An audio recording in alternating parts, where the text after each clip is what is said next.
IRB, Writing and Analyzing. In this brief final section, we want to give you pointers in moving forward. You will see there are 3 steps left in the research process, but you've already done the hardest parts. Now that your study is all designed, you will probably need to write an IRB application. Let's recall what research is. Research means a systematic investigation including research, development, testing, and evaluation to develop or contribute to generalizable knowledge. Institutions deal with medical education projects in many different ways. For example, at my institution, an important parameter is whether one might disseminate the results outside of the institution.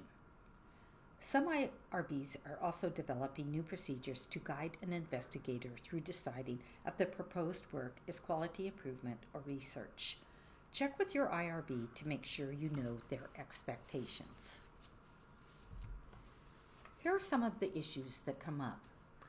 Are the data that you're using normally or routinely already collected in your course, or will the data be collected specifically for your new study? Will the data be anonymous or will they be confidential? Will you use any type of identifier? Is there a plan to link multiple types of data, for example, attitude surveys, to performance metrics? And of course, do you need informed consent? And if you do, does it have to be written and signed? In the end, what kind of review will you pursue? Exempt, expedited, or full? Important questions that you certainly need to answer. And so now back to the process. So on to analyzing data. What is your plan for this? Some of us do our own analyses, but that's not the norm. Check with your analysts frequently as you design your study so that you can give them something at the end that they can work with. We have a MERC workshop for this topic too, data management and preparation for statistical consultation. So if you don't analyze your data, where will you find someone to work with you? Again, it's institution specific. Here are some places to look for.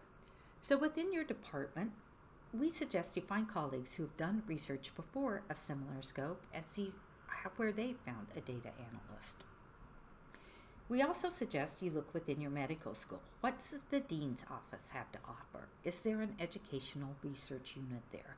Perhaps a group of people who do assessment and evaluation. Within a larger university, it's often possible to find colleagues with analytic expertise in other places, for example, schools of education, public health, nursing, or educational support centers. Look around and try and build a team. And so here we are at the end, writing and reporting results. Please do this step. There's so many projects that get through all the prior steps. The data are collected, often even analyzed, and that's how it ends. And not surprisingly, we have a MERC workshop on this too. So pick a target outlet early in the process. Learn their style and format, and we list a bunch here. There's general medical education journals like Academic Medicine, Medical Education, Teaching and Learning in Medicine, and so on.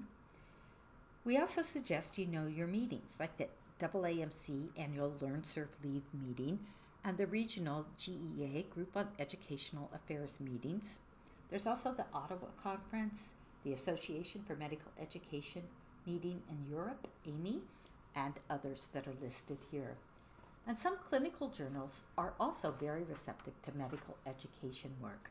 We've had good luck with JAMA, JGIM, Family Medicine, and certainly in surgery, they have their own medical education journal. The point is that you have done work that makes a difference. It investigates important questions, check, as well as relevant, feasible, and interesting. You're going to connect your study to prior literature and theory, check. This is what happens through your literature review. You use an appropriate or even optimal research design and strong data analytic procedures, check. We've covered some of the design issues. And then you're going to disseminate your results. Don't let it stop here. So in closing, know yourself and what your barriers to writing will be. Do you need to join a writing group? Do you need to be accountable to deadlines? Are you more of a behavioralist and respond well to frequent rewards after small increments of work? How about a paragraph a week? We suggest you drop the idea that you need a large block of time to write. That rarely happens. Here are some ideas offered by colleagues. Create a project plan with specific tasks and deadlines. Find collaborators, mentors, and consultants. Search for funding if you need it. Protect time for research, but learn to be efficient and take advantage of small blocks of time. Keep a research journal and have fun. So that's it for this workshop. Here's some of the references we used. Here's a link for an evaluation. It's very helpful to us if you do it. It is anonymous. And for the final activity, please return to the worksheet and answer questions 15 to 18. You can post your worksheet if you'd like some feedback. I can give you some within the next week, most likely. Thanks again.